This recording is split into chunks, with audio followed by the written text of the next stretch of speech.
Shalom, selamat pagi Bapak, Ibu, Saudara. Terima kasih telah bergabung bersama kami dalam Renungan Harian Jemaat GKJ Bandung. Bersama kita akan mendengarkan firman Tuhan dan merenungkannya. Saudara-saudara warga GKJ Bandung, selamat pagi. Pagi hari ini hari Kamis, tanggal 19 Juni 2025, kembali kita bersama-sama di dalam Renungan Harian Jemaat GKJ Bandung. Saudara, sebelum kita membaca firman Tuhan dan merenungkannya, mari kita satu dalam doa. Bapa kami yang bertahta di dalam kerajaan surga, dimuliakanlah nama Tuhan. Pagi hari ini kami hendak membaca firman-Mu ya Tuhan. Kami memohon penyertaan Roh Kudus, agar kami dapat mendengarkan, memahami dan merenungkan firman-Mu. Terlebih lagi untuk dapat memeliharanya di dalam kehidupan kami. Terima kasih Bapa, di dalam nama Tuhan Yesus kami berdoa. Amin.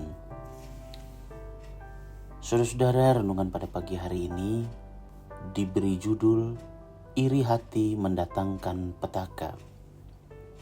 Didasarkan pada Amsal 14 ayat 30 demikian. Hati yang tenang menyegarkan tubuh, tetapi iri hati membusukkan tulang. Saudara yang dikasihi Tuhan, perasaan iri hati adalah perasaan tidak senang atas keberhasilan atau kebaikan yang dimiliki orang lain. Mungkin kita pernah berpikir, mengapa dia yang naik jabatan bukan aku? Mengapa hidupnya seperti lebih bahagia dari hidupku? Tanpa kita sadari, iri hati perlahan dapat meracuni hati, bahkan merusak relasi. Iri hati bisa menjauhkan kita dari rasa damai sejahtera. Iri hati itu bagikan api yang kecil, tetapi bisa membakar seluruh rumah hati kita jika tidak segera dipadamkan. Saudara yang terkasih, Amsal 14 ayat 30 yang kita baca tadi memberikan sebuah metafora yang begitu kuat. Iri hati membusukkan tulang. Artinya apa? Iri hati bukan hanya berdampak pada relasi sosial, tapi juga menghancurkan kedamaian batin kita. Kita bisa menjadi gelisah, bahkan sulit bersyukur. Kita bisa merasa bahwa hidup ini tidak adil. Iri hati membuat kita buta terhadap berkat yang telah Tuhan berikan kepada kita. Saudara-saudara, di dalam Alkitab ada sebuah contoh yang begitu jelas tentang dampak dari iri hati ini.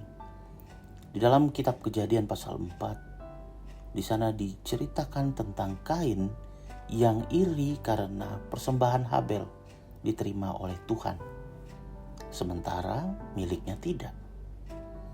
Alih-alih bertobat, Kain membiarkan iri hatinya tumbuh menjadi kebencian, dan akhirnya ia membunuh adiknya sendiri. Iri hati yang tidak dikendalikan bisa berbuah dosa yang lebih besar. Tuhan memperingatkan Kain, dosa sudah mengintip di depan pintu.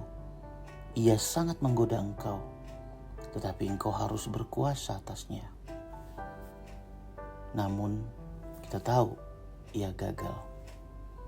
Saudara-saudara yang dikasihi Tuhan, mari pada pagi hari ini kita menyadari bahaya dari iri hati yang dapat mendatangkan petaka ini. Marilah kita mulai dengan bersyukur. Hati yang bersyukur tidak memberi ruang untuk iri hati bertumbuh. Selamat melayani, selamat membangun relasi, dan biarlah kita bertumbuh dalam relasi yang sehat, penuh syukur dan damai sejahtera. Tuhan memberkati kita. Amin.